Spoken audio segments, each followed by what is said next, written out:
સિંહ અને ઉંદર. મધ્ય ભારતમાં નંદનવન નામે એક મોટું જંગલ હતું. તેમાં એક સિંહ રહેતો હતો.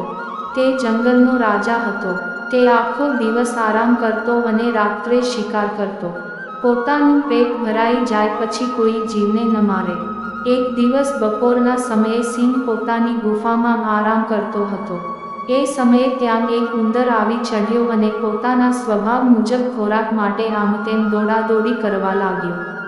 અન્ન શોધવામાં તે એટલો બધો તલ્લીન હતો કે એને તે પણ ભાન ન રહ્યું કે આ સિંહની ગુફા છે અને પોતે સિંહના શરીર પર દોડાદોડી કરે છે. સિંહ પોતાના શરીર પર અચાનક સળવળાટ થતાં જાગી ગયો અને જોયું તો એક ઉંદર તેના શરીર પર દોડાદોડી કરતો હતો. તેને જરા ઘુરકિયું કર્યું અને ઉંદર ભાગી ગયો.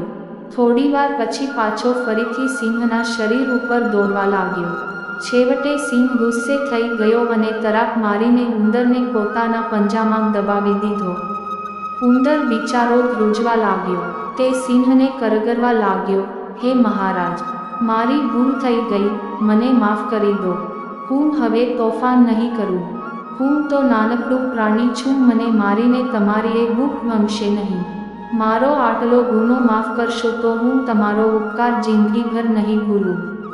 કોઈ આપત્તિના સમયે હું તમને જરૂર કામ આવીશ. સિંહ તેની વાત સાંભળી હસવા લાગ્યો.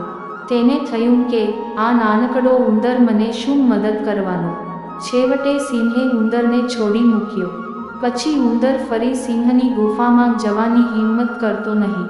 થોડા દિવસ પછી અચાનક એક દિવસ સિંહ શિકાર કરીને પોતાની ગુફા તરફ આવી રહ્યો હતો. એ ગુફા નજીક આવ્યો ત્યાં જ શિકારીએ બિછાવેલ જાળમાં ફસાઈ ગયો. સિંહે જાળમાંથી બહાર નીકળવા ખૂબ જ ધમપછાડા કર્યા, ગર્જનાઓ કરી, પણ તે બહાર આવી શક્યો નહીં. જેટલો તે જાળમાંથી છટકવા પ્રયત્ન કરતો તેટલો વધુ ફસાતો. સિંહની ગર્જનાઓ સાંભળીને ઉંદર પોતાના દરમાંથી બહાર આવ્યો અને જોયું તો સિંહ જાળમાં ફસાઈ ગયો હતો. તે સિંહની પાસે આવ્યો અને બોલ્યો, મહારાજ, તમે ચિંતા ન કરો, હું હમણાં તમારી આ જાળ તોડી નાખું છું. આમ કહી ઉંદર તો પોતાના તીક્ષ્ણ દાંત વડે જાળ કાપવા મંડી પડ્યો. થોડી જ વારમાં તો ઉંદરે આખી જાળ કાપી નાખી અને સિંહ જાળમાંથી મુક્ત થઈ ગયો. સિંહ નાનકડા ઉંદરના કામથી ખૂબ રાજી થઈ ગયો. તે આજ સુધી ઉંદરને તુચ્છ ગણતો હતો. આજે તેને સમજાઈ ગયું કે એ તુચ્છ ઉંદરે એનો જીવ બચાવ્યો હતો. તેને ઉંદરનો ખૂબ આભાર માન્યો. ત્યાર પછી બંને મિત્રો બની ગયા. આ કથાનો બોધ, આ સંસારમાં કોઈને પણ તુચ્છ ન ગણવા. ક્યારેક તુચ્છ કે નાના માણસો પણ આપનું ઘણું મોટું કાર્ય કરી આપે છે.